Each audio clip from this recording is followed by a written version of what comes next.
บายดีสบายดีทุกคนกันเลยเนาะแรงของมื้อนี้เป็นวันที่7สิงหาคม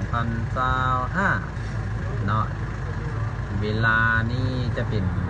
22 โมงกว่าแล้วเนาะทางแพกเองก็ยังอยู่ที่สังเจียงเนาะน่าจะเป็นบ้านนาคำเนาะถนนเตสองเมืองศรีโคตะบอกนครหลวงเวียงจันทน์เนาะทางแพกกาพอดีมีเพลงใหม่เนาะทุกคนเนาะมีเพลงใหม่ที่จะนำมา cover เพลงในเวอร์ชันเข้าห้องของทางแพกเองเนาะก็อย่าลืมอย่าพลาดเด้อทุกคนเด้อฝากติดตามไปพร้อมๆกันลุ้นไปน้ำกันเมืองว่าเพลงที่แพกจะเอามาแปลเป็นภาษาตนเองนั่นจะเป็นเพลงแบบใดแนวใดม่วนบอเนาะออกมาแบบใดอย่าลืมติดตามเด้อและก็จะมาแจ้งอยู่ในซ่องเนาะในซ่อง Facebook Fanpage ของทางแพกเป็น Facebook Fanpage ส่วนตัวเนาะแต่ก็ทางช่อง YouTube น้ำเนาะ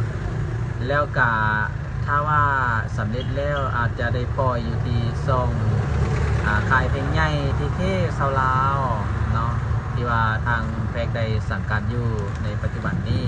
อย่าลืมอย่าพลาดอย่าลืมเด้อฝากติดตามกันไปเรื่อยๆเนาะและก็กดไลค์กดแชร์ออกกันไปเด้อบาย